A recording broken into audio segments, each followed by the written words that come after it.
রাজধানীতে টানা বৃষ্টি, মাত্র ৩ ঘন্টায় ২৬ মিলিমিটার বৃষ্টিপাত। সাধারণত এমন বৃষ্টির পর বাতাস পরিষ্কার হওয়ার কথা, কিন্তু বাস্তবতা পুরো উল্টো। আজ সকালে বিশ্বের সবচেয়ে দূষিত শহরের তালিকায় আবারও ১ নম্বরে উঠে এসেছে ঢাকা।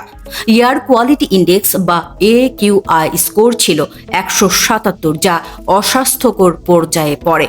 প্রশ্ন হচ্ছে, এত বৃষ্টির পরও কেন কমছে না ঢাকার বায়ু দূষণ? সুইজারল্যান্ড ভিত্তিক প্রতিষ্ঠান IQAir এর তথ্য অনুযায়ী আজও বায়ু দূষণে বিশ্বের শীর্ষে ঢাকা। দ্বিতীয় অবস্থানে রয়েছে ইন্দোনেশিয়ার জাকার্তা। বিশেষজ্ঞরা বলছেন, শুধু বৃষ্টি হলেই ঢাকার বায়ু দূষণ কমবে এ ধারণা পুরোপুরি ঠিক নয়। কারণ রাজধানীর বড় সমস্যা এখন রিসাসপেন্ডেড ডাস্ট বা পুনরায় উড়ে যাওয়া ধুলাবালি। বায়ুমণ্ডলীয় দূষণ অধ্যয়ন কেন্দ্র ক্যাফসের চেয়ারম্যান অধ্যাপক আহমেদ কামরুজ্জামান মজুমদারের ভাষায়, রাজধানীর অসংখ্য নির্মাণ স্থলে খোলা অবস্থায় পড়ে আছে ইট, বালু, সিমেন্ট সহ বিভিন্ন নির্মাণ সামগ্রী। গাড়ির চাকার চাপ আর বাতাসের প্রবাহে সেসব ধুলা দ্রুত আবার রাস্তায় ছড়িয়ে পড়ছে। অর্থাৎ বৃষ্টি সাময়িকভাবে ধুলা বসিয়ে দিলেও কয়েক ঘন্টার মধ্যেই সেই ধুলা আবার বাতাসে ফিরে আসছে। শুধু নির্মাণ কাজই নয়, ত্রুটিপূর্ণ যানবাহনের কালো ধোঁয়া, অবৈধ ইট ভাটা, রাস্তার পাশে খোলা ময়লা এবং অপরিকল্পিত নগরায়ন সব মিলিয়ে ঢাকা যেন ধীরে ধীরে গ্যাস চেম্বারে পরিণত হচ্ছে।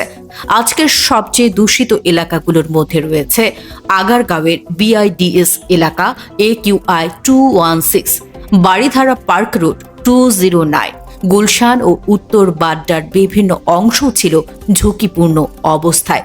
বিশেষজ্ঞদের মতে, ঢাকার বায়ু দূষণের বড় অংশ আসে নির্মাণ সাইট থেকে, কিন্তু সিটি কর্পোরেশনের নজরদারি দুর্বল হওয়ায় আইন থাকলেও বাস্তবে তা কার্যকর হচ্ছে না।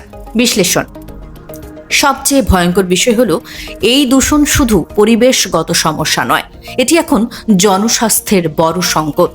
বিশ্ব স্বাস্থ্য সংস্থার তথ্য মতে, দীর্ঘদিন দূষিত বাতাসে থাকলে বাড়ে শ্বাসকষ্ট, অ্যাজমা, ফুসফুসের রোগ, হৃদরোগ, এমনকি স্ট্রোকের ঝুঁকিও। ঢাকার শিশু ও বৃদ্ধরা সবচেয়ে বেশি ঝুঁকিতে। এখন প্রশ্ন, সমাধান কি?